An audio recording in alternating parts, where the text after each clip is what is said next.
prends 1 heure, pas, comme il a été convenu. Tu ne prends pas plus parce qu'il faut laisser le jury poser ses questions. Ouais. Les membres du jury poser les questions et on va essayer raisonnablement de terminer pour 1 heure de l'après-midi pour Okay. aller déjeuner normalement. Tu as la parole. Très bien, mais merci beaucoup. Je remercie tout d'abord les membres du jury qui ont accepté la charge d'évaluer mon travail et cette soutenance. Je salue évidemment mes collègues, les amis et les membres de ma famille qui assistent à la présentation. J'ai intitulé mon mémoire d'HDR « Contraintes résiduelles et évolution microstructurale dans les procédés de fabrication et de mise en forme ». Donc ça va être le fil rouge de ma présentation, c'est-à-dire l'évaluation des contraintes résiduelles et l'évolution des microstructures dans les procédés, puisque ces deux éléments-là ont un impact significatif sur le procédé lui-même pour sa faisabilité et calculer l'issue du procédé, mais aussi pour les contraintes mécaniques qui vont apparaître dans les pièces et les caractéristiques matériaux de ces pièces. Alors, je vais un petit peu présenter mon parcours pour me présenter, on va dire. J'ai fait ma classe préparatoire au lycée Henri IV à Paris, puis j'ai intégré l'école des ponts et chaussées, donc je suis d'abord un ingénieur, et j'ai fait donc un master recherche à l'école des ponts et chaussées, et j'ai entamé mon doctorat sous la direction d'Alain Lachaire au laboratoire Navier, donc dans l'école doctorale dirigée par Paris-Saclay, par Paris-Est.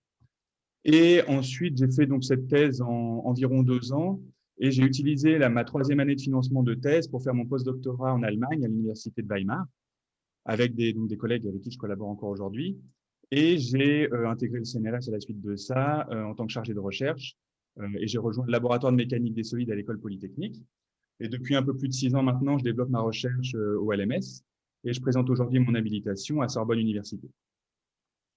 Alors, je vais un tout petit peu parler de mon parcours d'enseignement. J'ai tout de suite enseigné, en fait, dès ma première année de thèse. Alain Lachaire m'a confié le cours qu'il donnait de mécanique de la rupture en master, que j'avais suivi l'année d'avant. Et j'ai enseigné la mécanique de la rupture en master jusqu'à assez récemment, jusqu'à ce que le master se dissolve et soit intégré avec Paris 6. Et à mon entrée au CNRS, en arrivant à l'IX, j'ai un peu enseigné donc, dans le master Magis à l'IX, des cours de méthode numérique, et aussi un cours d'identification en enseignement d'approfondissement. J'ai arrêté ces cours à l'IX assez récemment, il y a à peu près 2 ans, pour concentrer tous mes enseignements à l'école des ponts et chaussées, où je suis maintenant responsable de modules de 3 enseignements. Le cours que j'ai hérité d'Alain Lachaire, donc je le remercie de m'avoir confié ce cours, qui est le cours de mécanique physique des matériaux. Un cours de mécanique de la rupture que j'ai proposé et qui est en fait assez hérité du cours de master que je faisais avant. Et un 3e cours qui est un cours d'identification de l'état des structures. Donc ça, c'est des méthodes inverses et que je fais en master à l'école des ponts aussi. Alors, j'ai utilisé mon temps pendant le Covid pour faire des vidéos de mon cours de mécanique physique des matériaux. C'est un support de cours. Donc là, je vous présente les petites vidéos que j'ai faites et qui sont disponibles librement sur YouTube. Donc, c'est des cours qui durent environ de 1 heure à 1 heure 30, qui en fait résument un cours qui dure généralement 3 heures quand je le fais devant les élèves, et qui est un support de cours qui a montré cette année, donc c'est la première fois que je le fais, hein, que les élèves le regardent plusieurs fois, et donc que c'est un réel intérêt pour eux. Alors, je vais maintenant me concentrer plus sur mes recherches. Donc, je vais présenter maintenant les financements qui m'ont permis dont j'ai bénéficié, hein, qui m'ont permis de recruter des étudiants et de mener à bien mes recherches. Alors, sur ces financements, il y a certains financements comme le gros projet européen auquel j'ai participé pendant ma thèse, ou la plateforme juste à la fin de ma thèse, auquel j'ai participé, mais dont je n'ai pas participé à la rédaction du projet. Hein. Ces projets étaient déjà ficelés quand je suis rentré dessus. Ou alors la thèse CIFRE avec Safran, quand je suis rentré au CNRS, donc Andrei Constantinescu, et je le remercie, m'a proposé de co-encadrer avec lui une thèse CIFRE sur la dynamique au bar d'Hopkinson pour tester des joints collés. Ou la thèse avec Thales, la thèse CIFRE avec Thales. Donc là, c'est Eric Charcalut qui m'a proposé de co-encadrer avec lui une thèse sur la friction malaxage, et je le remercie. Les autres financements, je suis plus impliqué dans la rédaction du projet, donc notamment le contrat de thèse dont j'ai bénéficié dès le début de ma thèse pour mes recherches. Donc là, c'était en partenariat avec Alain Lachaire qui m'a beaucoup aidé là-dessus. Puis un deuxième contrat, qui est un contrat de 3 ans qui m'a permis de lancer mes recherches au début, juste avant de rentrer au CNRS. Un contrat où j'ai pu financer un postdoc avec le CEA, et une bourse EDF plus récemment qui m'a permis de financer une thèse en collaboration avec le laboratoire de Navier avec Michael Peignet. Plus récemment, j'ai aussi réussi à faire financer par ArcelorMittal une thèse CIFRE en collaboration avec Benoît Apollère et Sabine Denis à l'IJL, et un postdoc avec ADUP très récemment sur l'instabilité des bains de fusion en fabrication additive. Alors, en orange, j'avais mis les financements plus privés, en bleu, les financements plus académiques. Donc, il y a aussi des financements académiques dont j'ai bénéficié, notamment le financement de la thèse de Sofia. Ça coûte cofinancé par une bourse de l'École des Ponts et du LMS. Je suis aussi porteur d'un projet Aide Innovation Défense, où j'ai pu recruter un postdoctorant qui était Pierre Margerie, qui maintenant est chercheur, et un ingénieur. Donc ça, c'est sur des tests de dissipation d'énergie sous choc. Et j'ai fortement participé à l'ANR MIFASOL, qui est coécrite par différents partenaires et qui est portée par Eric Charcaluc au LMS, sur laquelle je co-encadre de thèse. Et récemment, j'ai obtenu un financement 80 primes, donc le financement d'une thèse en collaboration avec Grégoire Allaire au CEMA. J'ai aussi bénéficié de quelques distinctions au cours de mes recherches qui m'ont permis de mettre en avant mon travail. Alors, ces financements, ils m'ont permis principalement d'acheter du matériel, etc., mais aussi et surtout de recruter des étudiants. Donc, je les nomme ici, principalement pour les remercier de m'avoir fait confiance pour encadrer leur master, leur doctorat ou leur post-doctorat. Ceux qui sont grisés ont terminé. Et les points d'interrogation sont les financements, on va dire, sécurisés, mais dont on n'a pas encore recruté l'étudiant. Donc, merci à eux. Et merci également aux chercheurs qui ont accepté de collaborer avec moi, que ce soit en France ou à l'étranger, dans le monde académique en bleu ou dans le monde plutôt industriel en orange. Ces chercheurs, je les remercie pour avoir pris de leur temps pour collaborer avec moi. Soit on a écrit des articles scientifiques ensemble, soit on a encadré des thèses ou des postdoctorats ensemble. Certaines de ces collaborations sont assez récentes, hein, comme j'ai dit. Un certain nombre de projets de financement ont été obtenus assez récemment en collaboration, et donc certaines de ces collaborations sont plutôt récentes. Alors, je vais passer maintenant à mes recherches, au détail de ce que je vais présenter aujourd'hui. Donc, j'ai structuré mon travail en 4 axes. Les 3 premiers axes sont très centrés autour de l'évaluation des contraintes résiduelles et des microstructures dans les procédés sous différents aspects. Et le 4e axe, c'est un axe que j'ai découvert en fait en arrivant au LMS, puisque j'étais dans mon bureau, j'étais avec Gérard Gary, qui est un spécialiste des barres d'Hopkinson, et donc je le remercie de m'avoir introduit à ça. Je remercie aussi Andrei qui m'a fortement incité à travailler avec lui sur les barres d'Hopkinson sur la thèse Safran, et Nick aussi, hein, qui m'a beaucoup parlé de dynamique et qui m'a incité à travailler dessus. Alors aujourd'hui, je vais faire le choix un peu décevant, mais un peu obligatoire de ne parler que des 3 premiers axes, parce que je n'aurai pas le temps d'évoquer tous les sujets. Donc, je vais me concentrer sur les 3 premiers axes qui sont plus cohérents les uns avec les autres et qui portent sur les contraintes résiduelles et sur l'évaluation des microstructures. Donc, le premier axe, c'est l'axe avec lequel j'ai débuté ma thèse. C'est la construction de méthodes inverses extrêmement rapides pour évaluer soit des conditions de contact, soit des contraintes résiduelles directement pour des procédés de fabrication. Donc là, en l'occurrence, en général, des procédés liés au laminage. Le deuxième axe, c'est un axe de simulation non linéaire. Donc, il faut que ce soit suffisamment rapide pour permettre des études paramétriques. Donc ça, il ne s'agit plus d'interpréter de la mesure, mais de simuler les procédés. Le troisième axe, c'est un axe un peu plus récent que j'ai développé au LMS, qui est la construction de modèles macroscopiques à mésostructure, et qui sont en fait des modèles que j'ai voulu développer dans l'optique de les utiliser ensuite pour des simulations non linéaires à grande échelle. Donc, il y a un objectif d'efficacité à l'échelle macroscopique dans cet axe-là. Alors, je ne vais pas pouvoir parler de tous les sujets dans chacun des axes, donc j'ai fait le choix de ne parler que d'un seul sujet, au risque du coup de décevoir certaines personnes qui pouvaient être plus attachées à certains sujets qu'à d'autres. Évidemment, hein, tous les sujets restent ouverts à la discussion, mais je ne peux en présenter qu'un seul pour des raisons de timing. Alors, je vais commencer avec le premier axe et je vais détailler les méthodes inverses pour des capteurs de contact en temps réel. Donc ça, c'est le sujet sur lequel j'ai fait ma thèse et que j'ai développé encore un peu après. Donc, je donne une image un peu de ce que c'est. Donc, c'est un peu une image d'Épinal, hein, c'est pas vraiment réaliste dans les proportions, mais de ce que c'est que le laminage. Donc, je vais me concentrer sur la partie laminage, c'est-à-dire où on écrase une tôle avec des rouleaux, donc par déformation plastique. Évidemment, après, on a des transferts de phase sur une table de refroidissement avec un trajet thermique et d'autres outils pour mesurer des contraintes résiduelles et ensuite le bobinage. Alors là, je vais me concentrer sur la partie mesure. Et donc, on a cherché à mesurer des conditions de contact entre les outils et la tôle. Ces conditions de contact, elles sont essentielles parce qu'elles permettent d'avoir une bonne information sur comment se passe le procédé et est-ce qu'on va générer beaucoup de contraintes résiduelles ou pas. Alors, pour mesurer des conditions de contact, évidemment, on peut mettre un capteur dans le contact, mais ça abîme la tôle et ça modifie les conditions de contact. Donc, une deuxième méthode, c'est de faire une mesure indirecte, c'est-à-dire de mettre des fibres, alors là, en l'occurrence, c'est des fibres, mais on peut mettre n'importe quel type de capteur, sous la surface de l'outil, d'essayer de mesurer donc ce qui se passe dans l'outil et, par méthode inverse, remonter aux conditions de contact à la surface de l'outil. Donc, l'avantage dans notre cas, c'est qu'un laminoir, c'est un cylindre, et donc c'est une géométrie particulièrement simple. Et en plus, il a le bon goût de rester élastique. Donc, on a un objet très facile à traiter, mais qui nous donne une information très intéressante sur un contact qui est, lui, très difficile à simuler numériquement, puisque la tôle a un comportement non linéaire et le contact est un problème de contact non linéaire avec des réductions d'épaisseur qui sont significatives la plupart du temps.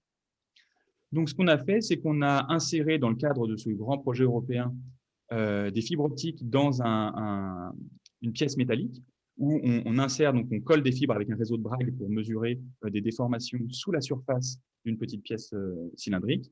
Et on insère cette pièce cylindrique dans un cylindre de laminage, donc on l'insère en force, hein, et on fait sortir les fibres par le centre du cylindre. Ensuite, le cylindre est de nouveau poli. Donc là, on voit ici la marque de la pièce métallique dans laquelle il y a les fibres. Donc ça, c'est compatible avec une utilisation industrielle où on marque assez peu les bandes avec ce système. Et ici, on voit le laminoir pilote. Donc ça, c'est un laminoir semi-industriel qui a été utilisé chez ArcelorMittal. On voit ici la fibre optique qui ressort, qui collecte toutes les autres fibres optiques et avec un collecteur tournant. Alors, du point de vue de la méthode pour ensuite interpréter la mesure, eh bien, c'est extrêmement simple puisque, comme j'ai dit, on a un cylindre élastique et on a un point de mesure sous la surface. Donc, quand il tourne, on a du coup un rayon de mesure tout entier, enfin une circonférence plutôt de mesure à un certain rayon donné. Et donc, on va pouvoir dire que le cylindre il est en déformation plane. Et je vais pouvoir utiliser le formalisme de Kolosov-Muskelishvili, hein, qui est un formalisme complexe, qui est très pratique à utiliser, qui nous donne l'évaluation des contraintes, ici en coordonnées polaires, en fonction de deux potentiels holomorphes, qui vont être identifiés évidemment avec les conditions limites. Alors, l'avantage que ce soit des fonctions holomorphes et pas autre chose, c'est que ces fonctions sont extrêmement régulières, et notamment, on a un théorème très pratique qui nous dit que les fonctions holomorphes sont développables en série entière dans les cylindres. Donc, évidemment, c'est ce que j'ai fait. J'ai développé en série entière les deux potentiels qui interviennent dans cette formulation. Ici, on voit en orange les coefficients du développement. Rm, ici, c'est le rayon de mesure. Donc, le rayon de mesure est en dessous du rayon de surface. Il est plus petit que le rayon de surface, mais on est sous la surface. Et après calcul, donc c'est des calculs qui sont très simples, hein, techniquement, ça tient en quelques lignes, on obtient les contraintes de contact, donc les pressions de contact ici et les cisaillements ici, dans l'emprise, c'est-à-dire dans le contact à la surface du cylindre. Ça s'exprime sous forme d'une somme qui font intervenir évidemment les coefficients des séries entières dont je viens de parler. Hein, et ces coefficients, on peut les exprimer comme des intégrales des signaux mesurés, c'est-à-dire de la fibre à 45 degrés et de la fibre orthoradiale. Hein, si on remonte, la fibre verte et rouge sont la fibre orthoradiale et la fibre orientée à 45 degrés. On avait une troisième fibre verticale qui était jaune ici, mais qui n'a pas fonctionné. Elle était là pour la redondance, hein, puisqu'on a deux signaux pour évaluer deux contraintes, c'est-à-dire une pression et un cisaillement, donc ça suffit. Mais on avait une troisième fibre hein, qui était là pour la redondance et qui n'a pas fonctionné, donc je ne l'ai pas utilisée. Alors, il y a un point intéressant ici dans cette formulation, c'est le fait qu'il est très, très visible de voir dans cette écriture le caractère mal posé de la méthode. Toutes les méthodes inverses sont mal posées, nécessitent d'être régularisées. Ici, c'est très visible puisqu'on a un coefficient RS. RS, c'est le rayon de surface qui est plus grand que le rayon de mesure, comme j'ai dit. Et donc, ce coefficient, il est strictement supérieur à 1 avec une puissance K. Et donc, on amplifie au fur et à mesure qu'on additionne des termes les petites erreurs de quadrature qu'on a pu faire sur les coefficients ici, hein, ou carrément les erreurs de mesure qu'on a pu faire sur les signaux. Donc, les coefficients orange sont entachés d'erreurs et cette erreur va être amplifiée très fortement par un coefficient strictement plus grand que 1. Et donc, si on additionne trop de termes, évidemment, la somme diverge et on n'obtient que des oscillations. Donc, pour éviter ça, la technique, c'est de régulariser. Donc, on va tronquer la somme suffisamment tôt pour converger sans avoir le temps d'amplifier trop les erreurs. Et on peut faire un peu mieux, c'est-à-dire se créer une deuxième évaluation des contraintes. Ici, c'est la première évaluation. Et on peut s'en créer une deuxième, tout simplement en minimisant l'écart avec la première évaluation et en ajoutant un terme de pénalisation des oscillations. C'est-à-dire, techniquement, on va pénaliser la dérivée des signaux pour éviter les oscillations. Et donc ça régularise la méthode et en fait, ça crée un filtre sur les hautes fréquences, tout simplement. Donc, je vous montre tout de suite les résultats. Donc, je ne vous montre pas les données brutes de mesure, je vous montre directement l'interprétation des mesures dans le contact. Donc là, ce qu'on voit ici, c'est le contact. Et c'est assez difficile à reconstruire puisque, en fait, l'arc angulaire du contact est extrêmement réduit. Donc, techniquement, on a un signal très intense dans un arc angulaire très réduit et zéro partout ailleurs. C'est quasiment un Dirac. Et du coup, il faut quand même suffisamment de termes pour pouvoir le reconstruire.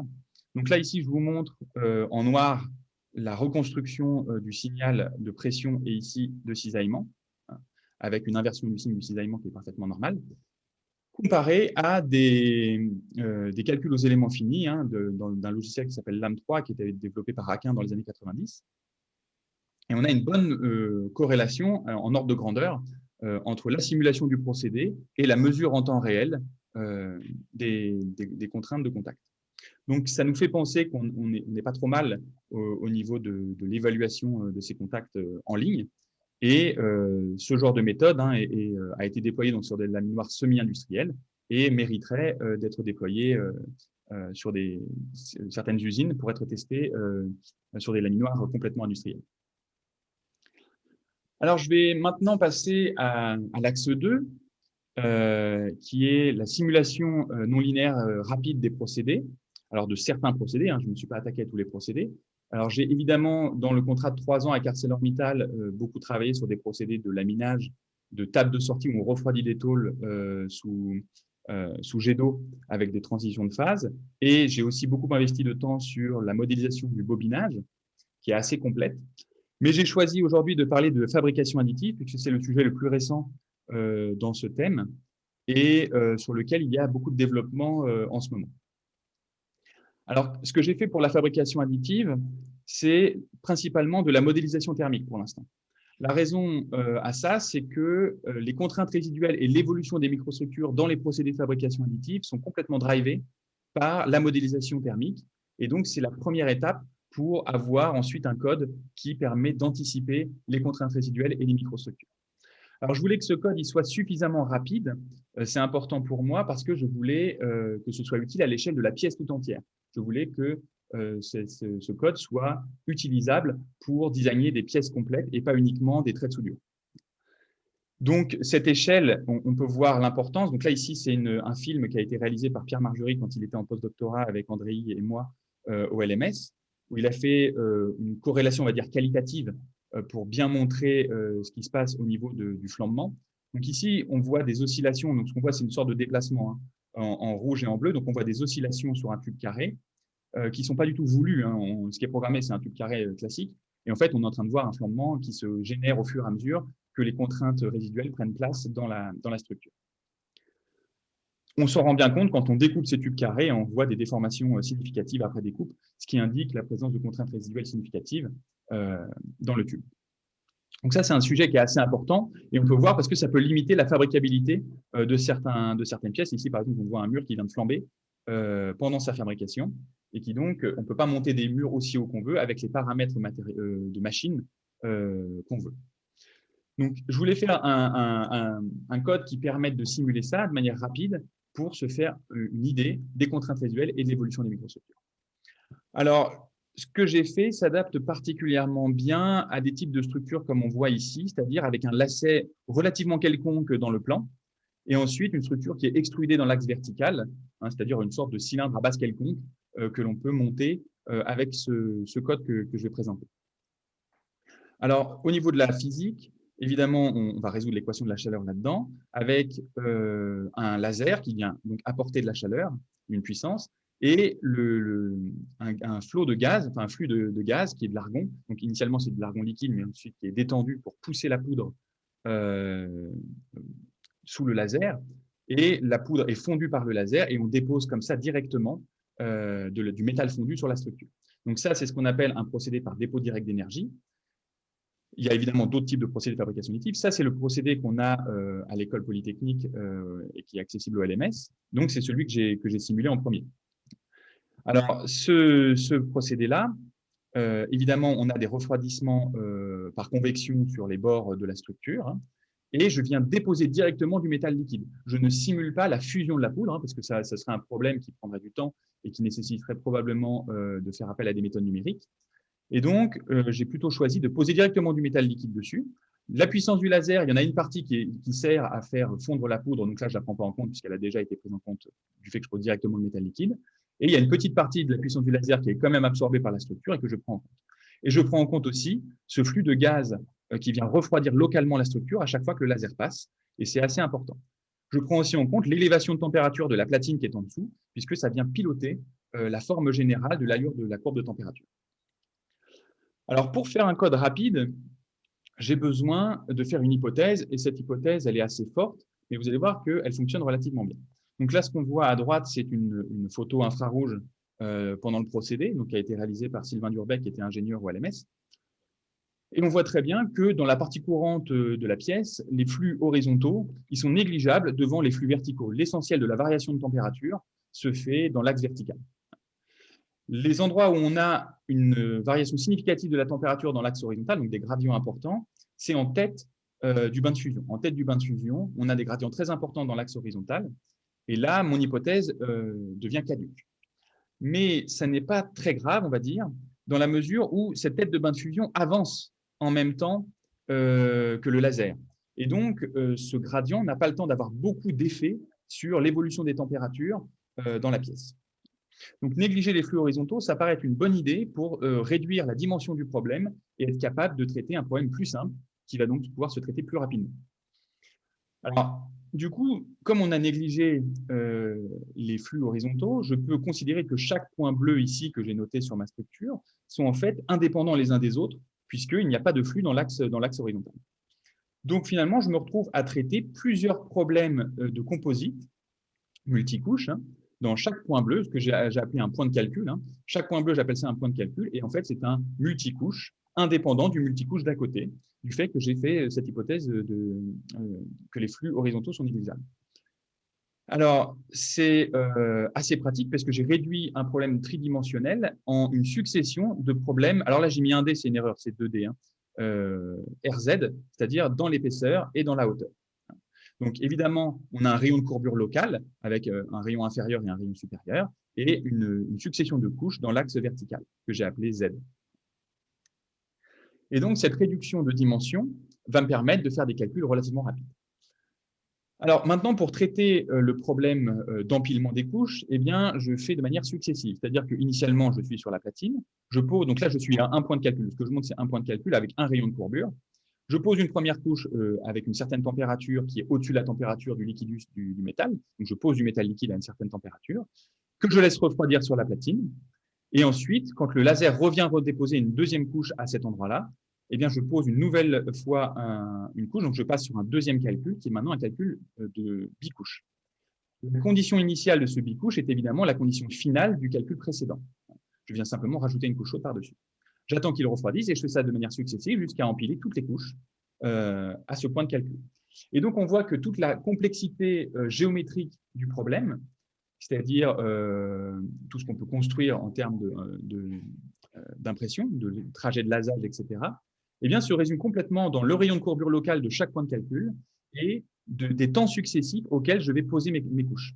Je ne suis pas obligé de les poser à des temps réguliers. Hein, je les pose au temps où le laser passe et donc ça peut simuler le trajet compliqué du laser pour la pièce tout entière. Alors, l'équation que je vais résoudre finalement, c'est l'équation de la chaleur dans un multicouche, 2D.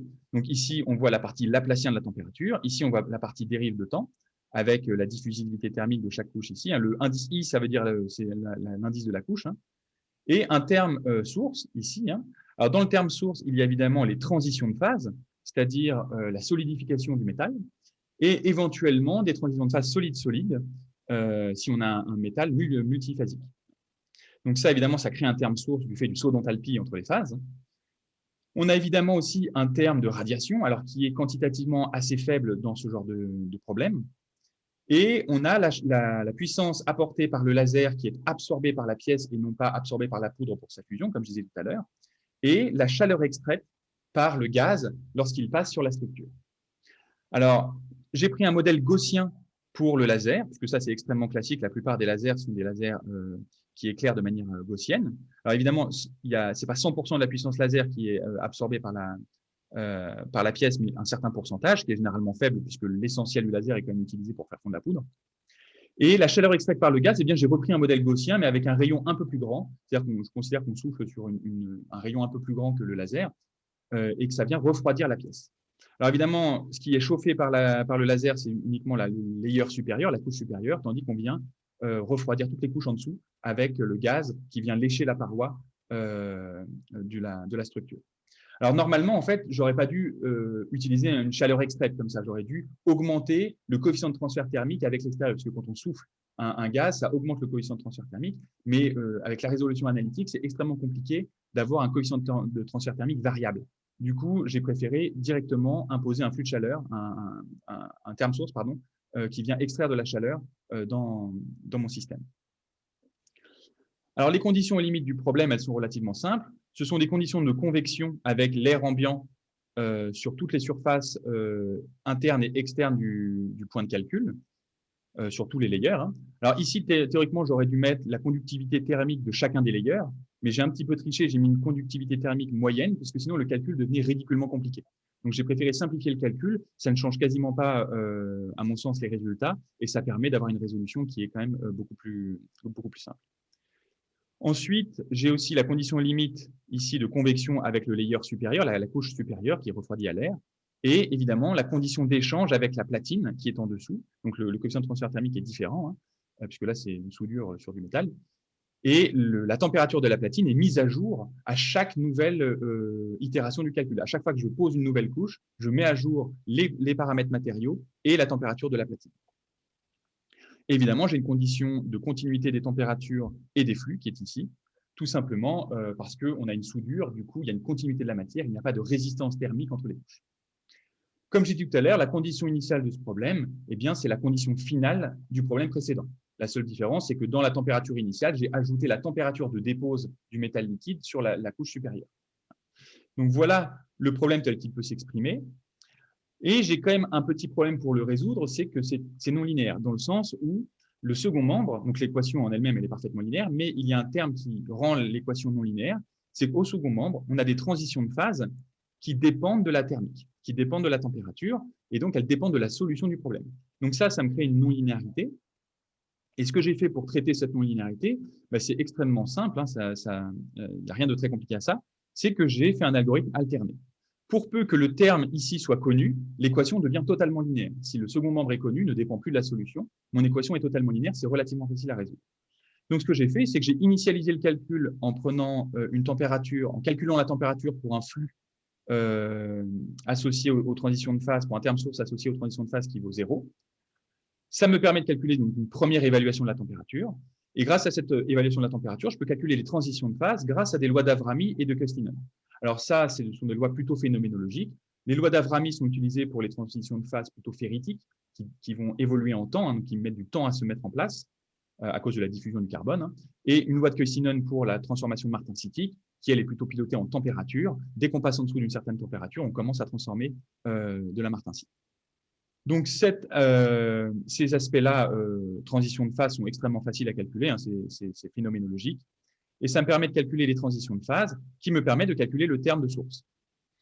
Ensuite, je réinjecte ce terme de source que je juge connu, maintenant il est fixé, et je calcule une seconde évaluation de la température avec ce terme source connu. Et ensuite, je boucle jusqu'à ce qu'on ait une convergence. Alors, ça a l'air un peu brutal dit comme ça, mais en fait, en 2-3 itérations, on a convergé, et c'est extrêmement efficace. Alors, puisque maintenant, chaque problème que je résous est linéaire, je vais pouvoir décomposer ma solution en plusieurs morceaux. Une solution homogène stationnaire, une solution homogène instationnaire et une solution particulière instationnaire. Alors, la solution particulière, c'est justement la solution qui prend en compte les termes sources. Et ces termes sources, ils sont calculés de manière numérique. Je vais donc les interpoler sur une base de fonctions d'exponentielle décroissante relativement simple, et ça me permet de trouver une solution particulière, pas trop compliquée.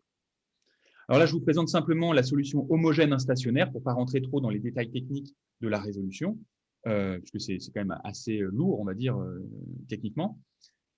Donc, je vous montre simplement le genre de décomposition qu'on a en faisant de la séparation des variables. C'est des fonctions de Bessel pour la partie radiale, des fonctions cosinus-sinus pour la partie verticale, donc ça, c'est un développement en Bessel-Fourier, hein, et des exponentielles décroissantes pour la partie temporelle. Donc ça, c'est exactement ce à quoi on s'attend, hein.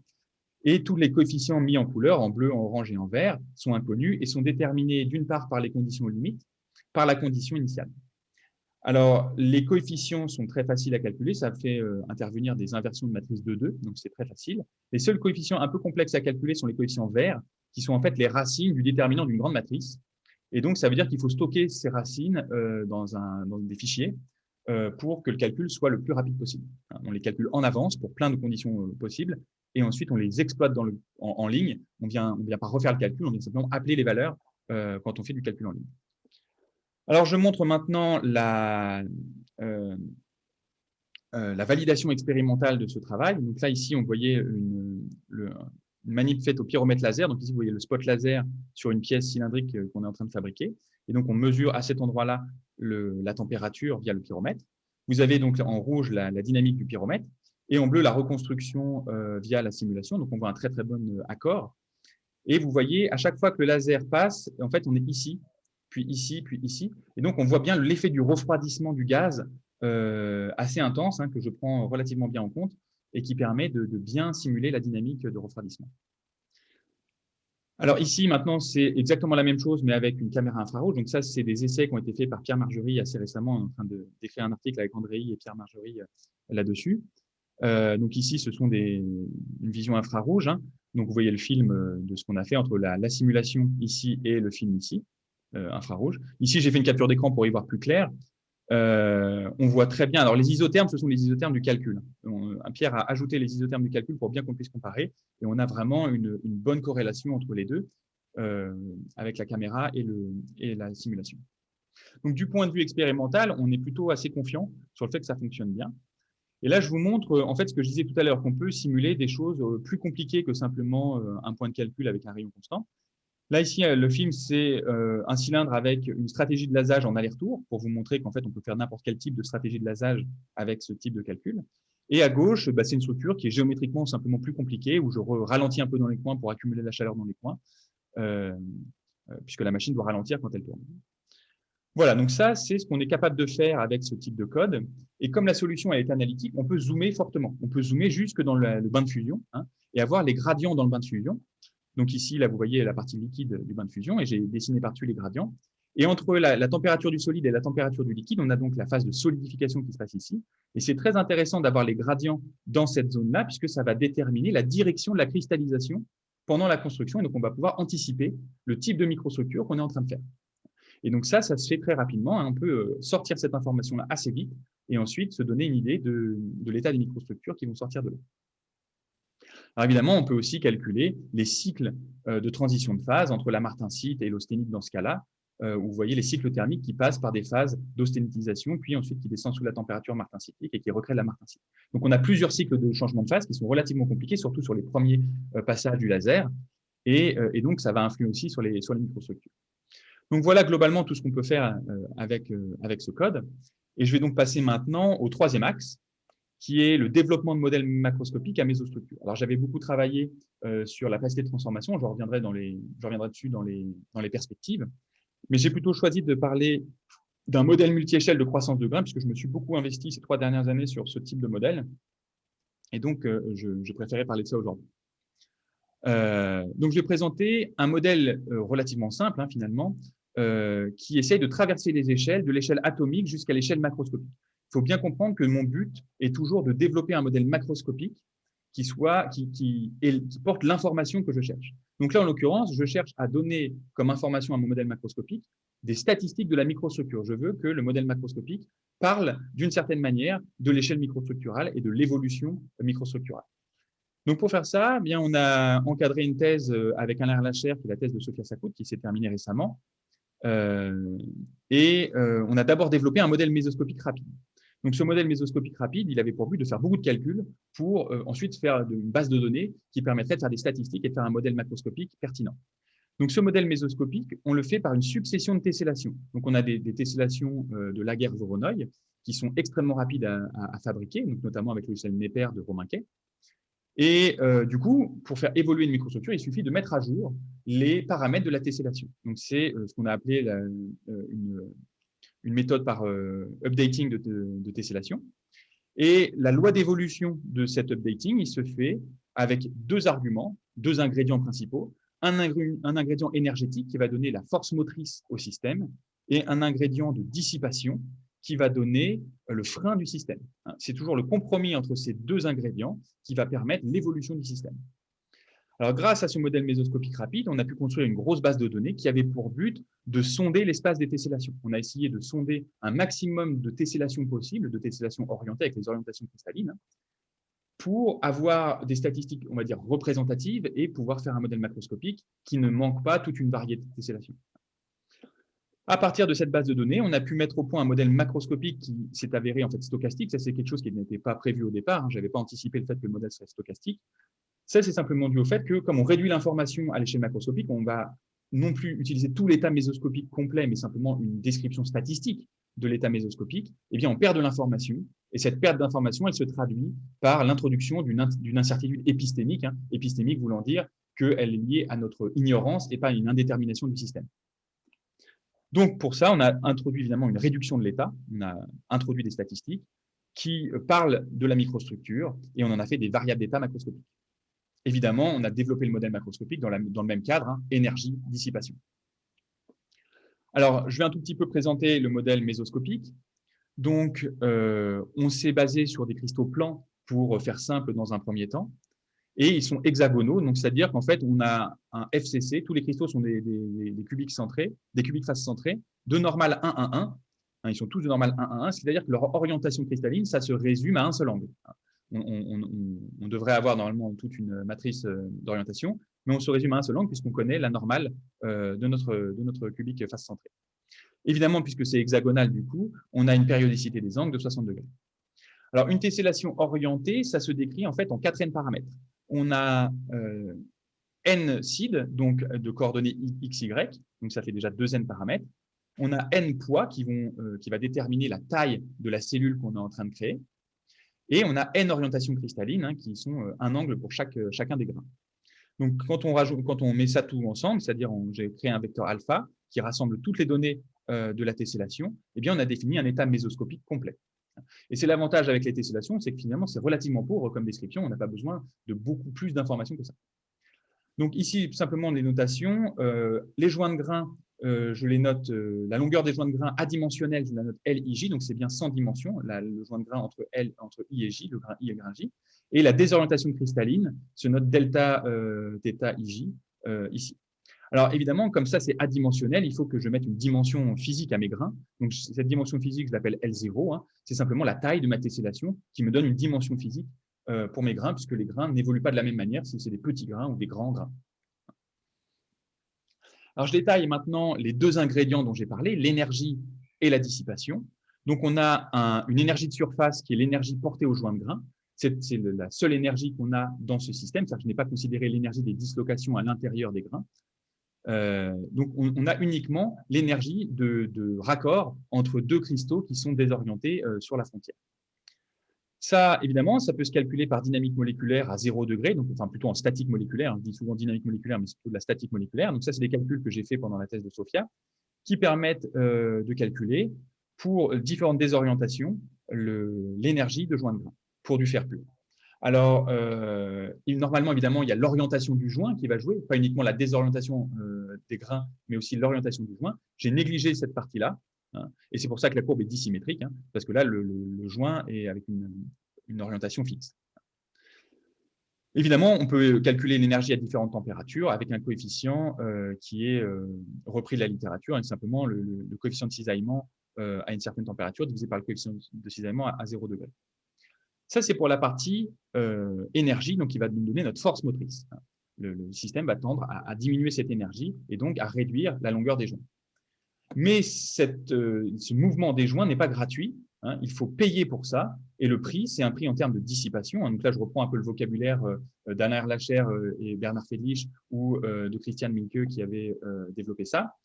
Donc, il y a un prix à payer en termes de dissipation. Donc, c'est une dissipation qui est quadratique en la vitesse virtuelle du joint. Hein.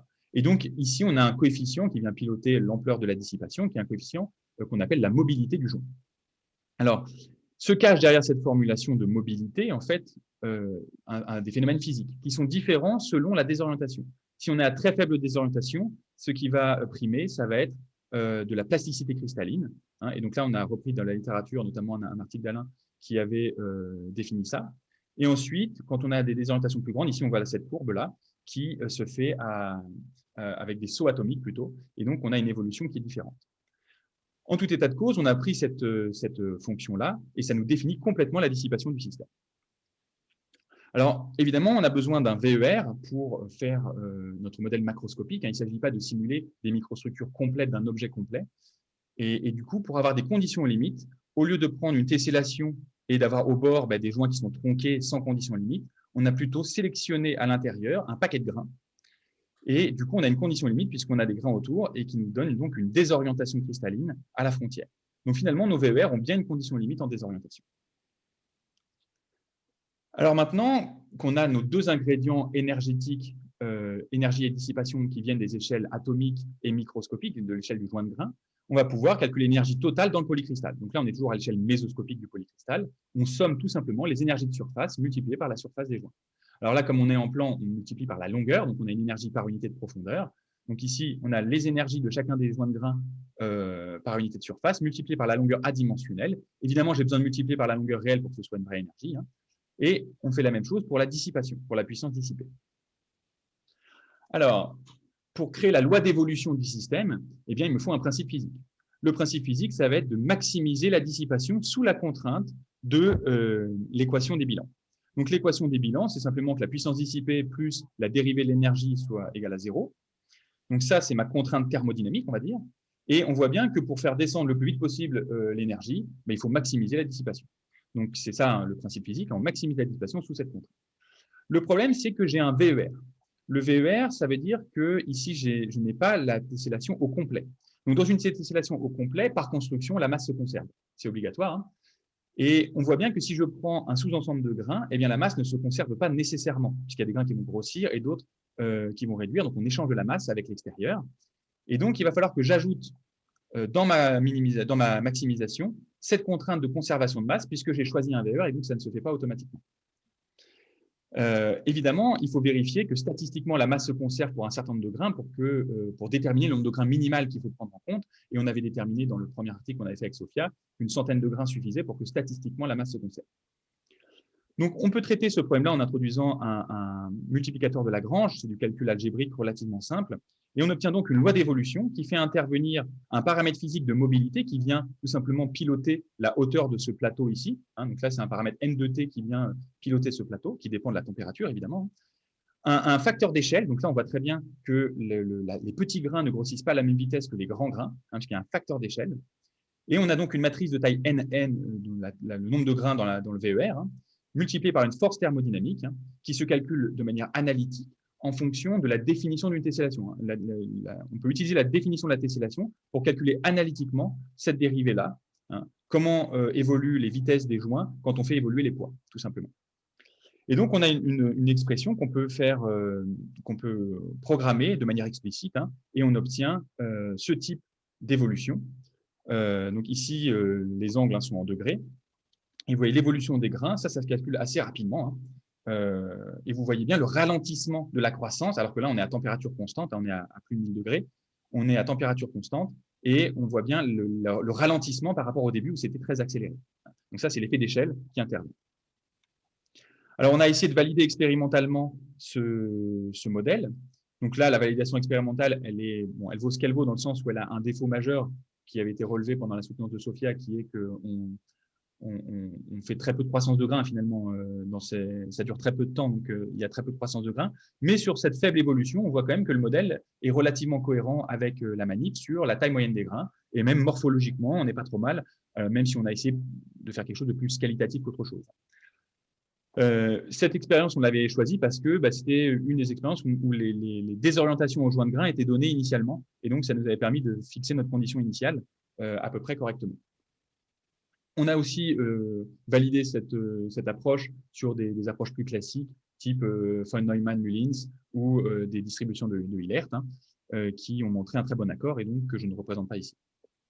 Alors, je vais essayer de rapidement présenter l'évolution macroscopique. Donc, je vais présenter un état réduit. Cet état réduit va nous permettre de réduire l'information et de monter à l'échelle macroscopique. Donc, ce que j'ai fait avec Sophia et Alain, c'est de considérer les moments statistiques successifs de la désorientation.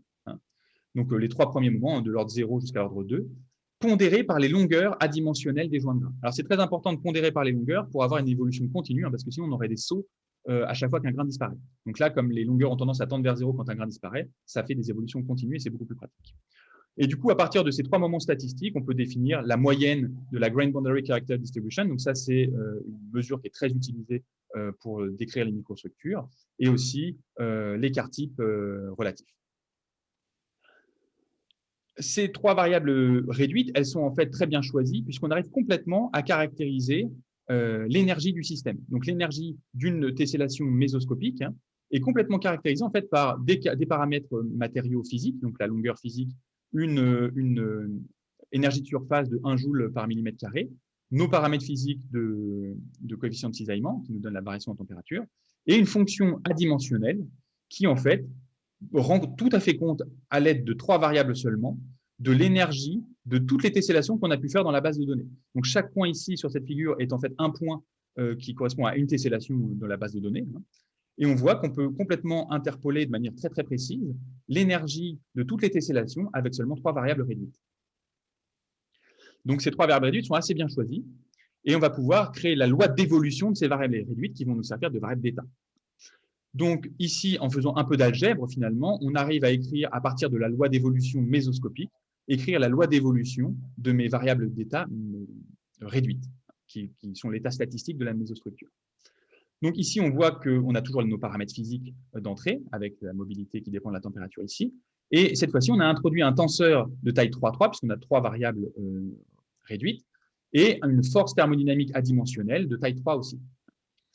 Ce tenseur-là, il a besoin de toute l'échelle mésoscopique pour être calculé. Et donc, pour l'instant, cette équation, elle n'est pas encore une équation macroscopique. Elle dépend encore de l'état mésoscopique complet, parce que ce tenseur, pour être calculé, on a besoin de l'état mésoscopique complet. Ça, c'était la matrice mésoscopique de mobilité, de taille NN.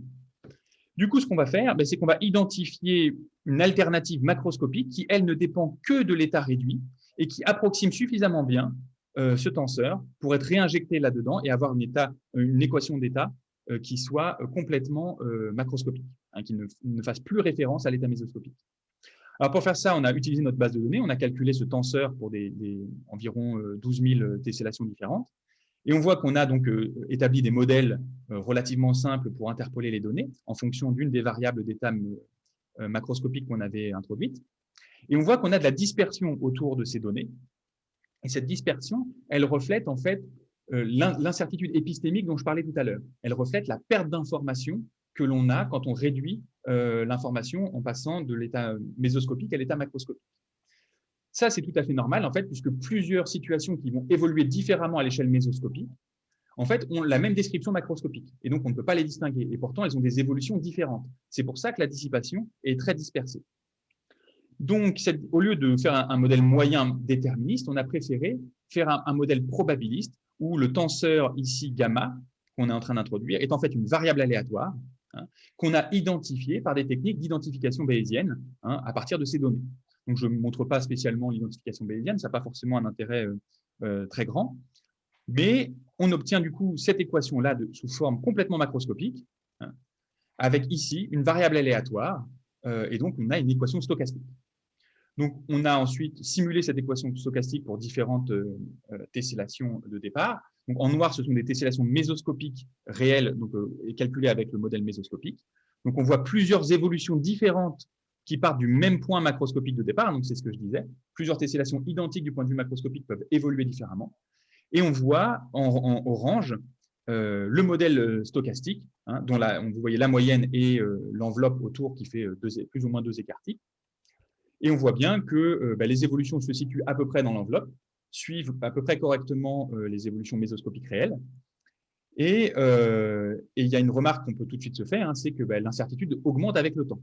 Alors ça, c'est quelque chose qui est intrinsèque à la méthode, hein, et on se retrouve avec en fait un problème un peu de météo, c'est-à-dire qu'on peut prédire correctement à quelques jours, mais on ne peut pas prédire à très long terme, hein, du fait que l'incertitude augmente très significativement avec le temps. Et ça, c'est normal, hein, puisque des évolutions identiques au début peuvent évoluer de manière très, très différemment au cours du temps. Donc c'est normal que l'enveloppe augmente au cours du temps. Et donc, ça limite l'intérêt, mais en même temps, ça rend plus exact la prédiction que l'on va faire, dans le sens où on mesure l'incertitude qu'on a, alors qu'avec si on avait simplement pris un modèle moyen, on se serait tout simplement trompé.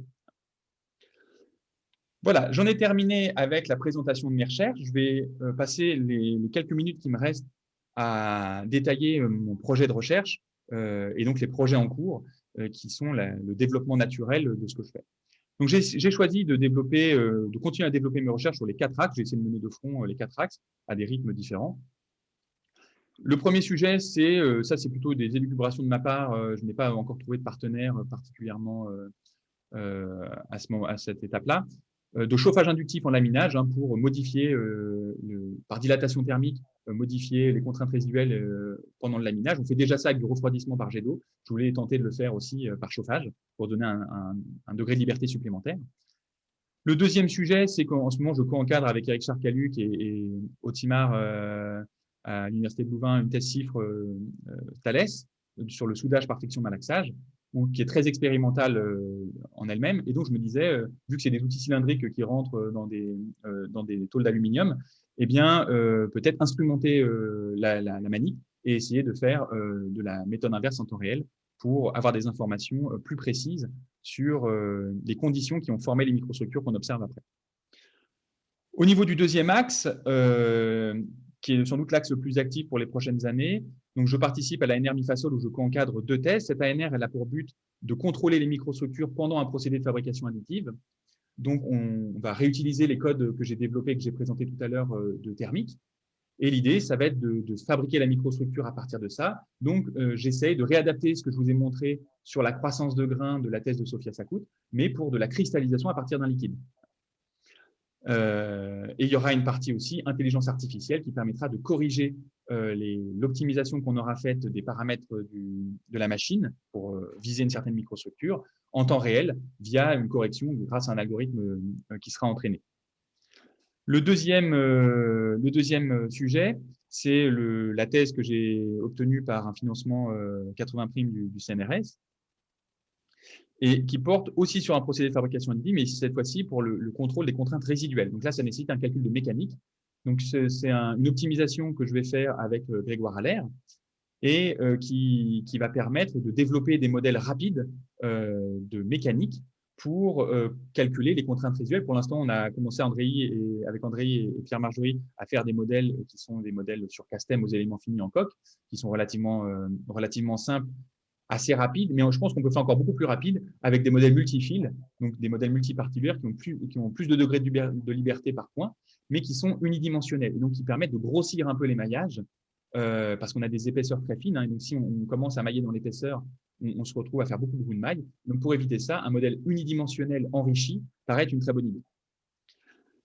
Le troisième sujet, c'est un sujet d'instabilité du bain de fusion en fabrication additive, alors cette fois-ci avec une technologie en lit de poudre et plus en dépôt direct d'énergie. Ça, c'est ce que je fais dans le projet ADUP avec Christophe Josserand. Donc, je me suis associé à Christophe Josserand, qui est un expert en instabilité en mécanique des fluides, parce que je me suis rendu compte en faisant la bibliographie sur ce sujet que j'étais trop léger en mécanique des fluides pour aborder tout seul ce genre de problème. Et donc, on va lancer un postdoctorat là-dessus pour essayer d'améliorer les problèmes d'instabilité dans les bains de fusion en SLM. Le troisième axe de recherche, donc sur les modèles macroscopiques à mésostructure. Donc, comme j'ai dit tout à l'heure, je me suis pas mal intéressé à la plasticité de transformation et notamment, j'avais repris les modèles de Jean-Baptiste que j'avais simplement réutilisés en mettant plus de phases. Hein. Il n'y avait pas vraiment d'invention de ma part sur cette partie-là. Donc là, j'essaie de faire une contribution plus significative dans ce domaine-là. Alors, je sais que Jean-Baptiste a attaqué sur exactement le même genre d'idée, c'est-à-dire en essayant coupler avec la microstructure. Et parce que le modèle Jean-Baptiste, initialement, c'est un modèle avec des inclusions sphériques, hein, qui a le mérite d'être extrêmement simple du point de vue analytique, et donc qui permet de faire des calculs relativement faciles. Mais on capte mal la non-linéarité, voire pas du tout, la non-linéarité de la du terme de placité de transformation en fonction des contraintes appliquées. Et donc, pour aller plus loin, il faut tenir compte de microstructures plus réalistes. Et c'est ce que je suis en train de faire dans une thèse CIFRE avec ArcelorMittal, que je co-encadre avec Sabine Denis et Benoît Apollaire à l'IJL. Donc, Benoît Apollaire, c'est un spécialiste des transitions de phase avec des méthodes en champ de phase. Donc ça va nous être très utile pour essayer de faire un petit peu la même méthode que ce que j'ai proposé pour la croissance de grains, donc passer à l'échelle macroscopique, mais en partant de modèles mésoscopiques un peu différents que ce que j'ai montré, puisqu'elle aura de la transition de phase là, pour le coup. Et du calcul évidemment de plasticité cristalline. Alors ensuite, je dirige aussi une thèse avec Michael Peignet au laboratoire Navier, donc grâce à une bourse EDF, sur la fatigue à très grand nombre de cycles. Donc là, c'est un peu aussi l'idée de reprendre ce que j'avais fait avec Sophia et Alain sur la croissance de grains, mais de l'appliquer à la fatigue à très grand nombre de cycles. En fait, l'idée, c'est simplement de dire on a des microstructures et on cherche à calculer la durée de vie qui dépend, donc de créer un critère de fatigue qui dépend des paramètres de la microstructure. Donc un critère de fatigue macroscopique, mais qui fait intervenir, un peu à la manière de Dangvan, des aspects microstructuraux, sauf on ferait du Dangvan, mais avec des vraies microstructures. Et pour calculer rapidement un très très grand nombre de cycles, eh bien, on a des méthodes d'inclusion des Shelby qui fonctionnent pas trop mal, avec quelques hypothèses. Et je finis sur le quatrième axe, qui est l'identification des comportements dynamiques. Donc là, je coordonne un projet AID, donc Aide Innovation Défense, sur des métamatériaux composites, donc qui utilisent la machine de fabrication additive pour faire des métamatériaux, donc des matériaux architecturés, généralement avec des coefficients de Poisson négatifs, dans lesquels on insère des polymères. Donc ça, c'est un projet que j'ai développé avec André Constantinescu et Pierre Margerie, et qui permettent de dissiper de l'énergie sous choc. On essaie d'optimiser la structure pour qu'elle dissipe un maximum d'énergie quand l'onde de choc se propage, que pour avancer, elle soit obligée de dissiper un maximum. Donc, on a recruté un ingénieur là-dessus récemment pour continuer sur ce projet. Voilà, j'ai terminé ma présentation. J'espère que c'était relativement clair et je serai très content de répondre à vos questions.